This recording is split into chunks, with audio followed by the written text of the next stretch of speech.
আমি 2023 বৰ্ষৰ 3 ছেপ্টেম্বৰ তাৰিখে আমাৰ দৰং জিলাৰ ভাগৱত পাঠক সমন্বয়ৰক্ষী সমিতি গঠন কৰাৰ ক্ষেত্ৰত আমি যথেষ্ট চেষ্টা কৰিছিলোঁ। কাৰণ এই মানুহক জ্ঞান দিয়া এই পাঠকসকল ঠায়ে ঠায়ে চুকে কোণে অৱহেলিত হৈ আছে। কোনোৱে নাজানে তেওঁলোকে যে মানুহক জ্ঞান দি শিক্ষকৰ দৰে উপকৃত কৰি আছে। সেই ভাৱভংগী লৈ, সেই চিন্তা চৰ্চা লৈ 2003 বৰ্ষৰ 3 ছেপ্টেম্বৰ দিনা নাৰিকলি বিষ্ণু মন্দিৰত আমি সমবেত হৈছিলোঁ। আৰু তাতে সমবেত হৈ আমি এখন ডাঙৰ সমাৰোহ পাতিছিলোঁ। আৰু সেই সমাৰোহৰ দিনা আমি যথেষ্ট ফলৱতী হৈছোঁ। আমাৰ বৰ আনন্দ লাগিছে। অৱহেলিত হৈ থকা পাঠকসকল বিভিন্ন চুকৰ পৰা এই সিদিনাখনে যোগদান কৰিছে। আৰু আজি হৈছে আমাৰ এই অধিৱেশনখনৰ প্ৰথম বৰ্ষ বাৰ্ষিক অধিৱেশন আৰু আমাৰ প্ৰতিষ্ঠা দিৱস। গতিকে আজিও আমি এই গৰুখুটি মঠৰ মন্দিৰত এই অনুষ্ঠানটো তেওঁলোকৰ অতি আন্তৰিকতাৰ কাৰণে আমি তেওঁলোকৰ লগত যোগাযোগ কৰাকৈ অনুষ্ঠান পাতিবৰ কাৰণে আমাক সুবিধাকণ দিছে। আৰু আজি আমি অনুষ্ঠানখন অনুষ্ঠিত কৰিবৰ কাৰণে আগবাঢ়ি আছোঁ। যে আমি বহু মানুহবিলাকে পাঠকসকলে যে মানুহক জ্ঞান দি উঠি তেওঁলোকে মৃত্যুৰ মুখত পৰে, কিন্তু তেওঁলোকৰ সঁহাৰি লওঁতে বা এবাৰ মৃত্যুৰ আগতে এটা আৰোগ্য কামনা কৰি এটা প্ৰস্তাৱ বা মানুহৰ উপস্থিতি দেখিব পৰা নাই। সেই কথাটো আমাৰ মাজত সদায়ে অলপ চিন্তা চৰ্চা হৈ আছিলে। কিন্তু দুই এজন আমি বিভিন্ন দিশৰ মানুহৰ লগত আলোচনা কৰি এই কাৰ্যটো আমি কৰিছোঁ। আমি আশা ৰাখিছোঁ যে আমাৰ এই অনুকৰণীয় দিশটো সকলো ঠাইতে বিদ্যমান হওক, সকলো ঠাইতে থকা পাঠকসকল উপকৃত হওক, যাতে তেওঁসকলে অন্ততঃ আমি এই চিন্তা চৰ্চাৰে তেওঁলোকৰ আৰু অসুস্থ হৈ থকা অৱস্থাত আমি তেওঁলোকৰ ওচৰত গৈ তেওঁলোকক যাতে আমি এটা আৰোগ্যৰ বাণী, বৰ ধুনীয়া সুন্দৰ বাণী এটা প্ৰকাশ কৰিব পাৰোঁ, তেওঁলোকে যে আত্মশুদ্ধি হয়, এই চিন্তা চৰ্চাৰে আমি এই কাৰ্য সম্পন্ন কৰিছোঁ। আজি আমাৰ দৰং জিলা সনাতন ভাগৱত পাঠক সমন্বয়ৰক্ষী সমাজৰ প্ৰতিষ্ঠা দিৱস। আৰু এই প্ৰতিষ্ঠা দিৱস উপলক্ষে আজি ৰাতিপুৱাৰ পৰা আমাৰ কাৰ্যসূচী আৰম্ভ হৈছে। প্ৰথম কাৰ্যসূচী হৈছে আমাৰ মঠ মন্দিৰৰ বন্তি প্ৰজ্বলনৰে, তাৰপিছত আমাৰ ভাগৱত বন্তি প্ৰজ্বলন, তাৰপিছত আমাৰ ধৰ্মধ্বজা উত্তোলন, এইটো কাৰ্যসূচী সমাপ্ত হৈছে। আৰু তাৰপিছতে আমাৰ ভাগৱত পাঠ আৰম্ভ হৈছে। আৰু ভাগৱত পাঠত 3গৰাকীমান পাঠকে ইতিমধ্যে পাঠ কৰিলে। পাঠৰ অন্তত নাম পৰিৱেশন কৰা হৈছে। এই নামৰ পিছতে আমাৰ মুকলি সভা আৰম্ভ হ'ব। এই মুকলি সভাত আমি নিৰ্দিষ্ট বক্তা হিচাপে আমাৰ সন্মানীয় বুঢ়ীনগৰ মহাবিদ্যালয়ৰ অৱসৰী অধ্যাপক মাননীয় শ্ৰী জিতেন হাজৰিকাদেৱক আমি আমন্ত্ৰণ জনাইছিলোঁ। তেখেত আহি ইতিমধ্যে উপস্থিত হৈছেহি। আৰু তাৰ লগত আমাৰ সমাজৰে 2-4জন ব্যক্তিও তাত আমাৰ ভাষণ প্ৰদান কৰিব। আৰু আদৰণি সমিতিৰ ফালৰ পৰা আদৰণি ভাষণ ৰখা হৈছে। আৰু এই সভাখন উদ্বোধন কৰিবৰ কাৰণে আমাৰেই এই গৰুখুটি অঞ্চলৰ এজন বিশিষ্ট অৱসৰী প্ৰধান শিক্ষক শ্ৰী ভাবিৰাম নাথদেৱক উদ্বোধক হিচাপে আমি আমন্ত্ৰণ জনাইছিলোঁ। তেখেত আহি আমাৰ উপস্থিত হৈছেহি।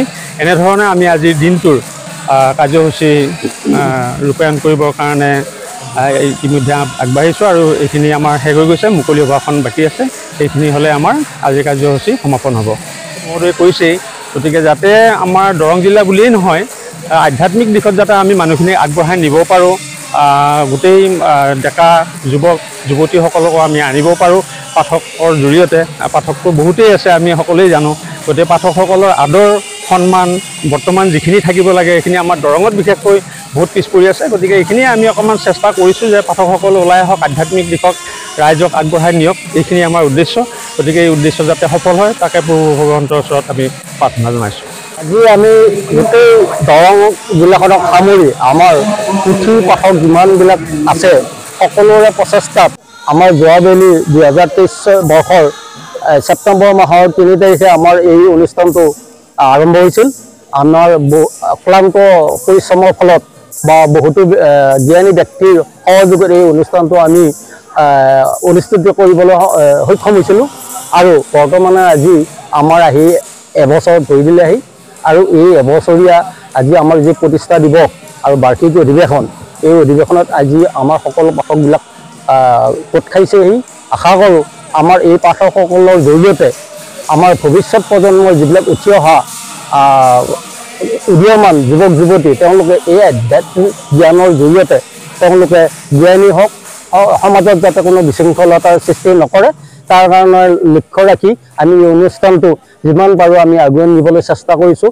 আশা কৰিম ভৱিষ্যতে ৰাইজে আৰু বিভিন্ন দিশৰ পৰা আমি সঁহাৰি লাভ কৰিম আৰু চৰকাৰলৈ আমাৰ অনুৰোধ থাকিল যাতে আমাক আগুৱাই যাত তেওঁলোকে আমাক সহায় কৰে।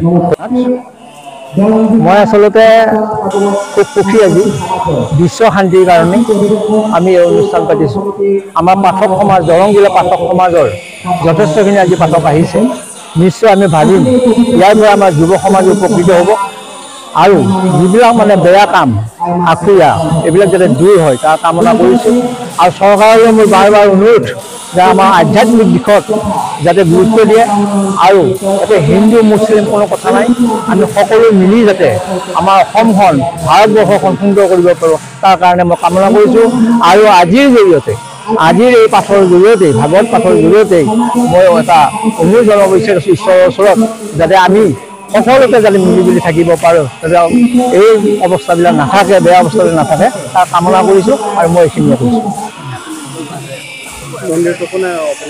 সন্মানীয় আজি দৰং জিলাৰ সনাতন ভাগৱত পাঠক সমন্বয়কী সমাজৰ আজি বাৰ্ষিক অধিৱেশনৰ প্ৰথম অধিৱেশনৰ আজি মঠাচাৰ মঠ মন্দিৰ প্ৰাংগণত উপস্থিত গোটেই ভক্তবান ৰাইজলৈ আমি অশেষ ধন্যবাদ জনাইছোঁ।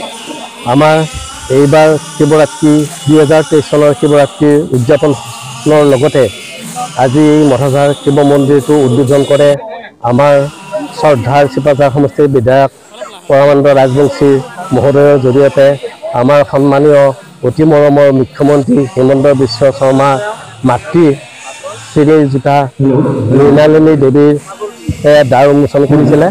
কিন্তু আমাৰ মঠাচাৰ মঠ মন্দিৰৰ আমাৰ চাৰিবেৰ নাই। আমি ইমান সুন্দৰকৈ মন্দিৰটো বনোৱাৰ পিছতো আমাৰ চাৰিবেৰ নাই। চাৰিবেৰটো যাতে সন্মানীয় মুখ্যমন্ত্ৰী মহোদয়ৰ দৃষ্টিগোচৰ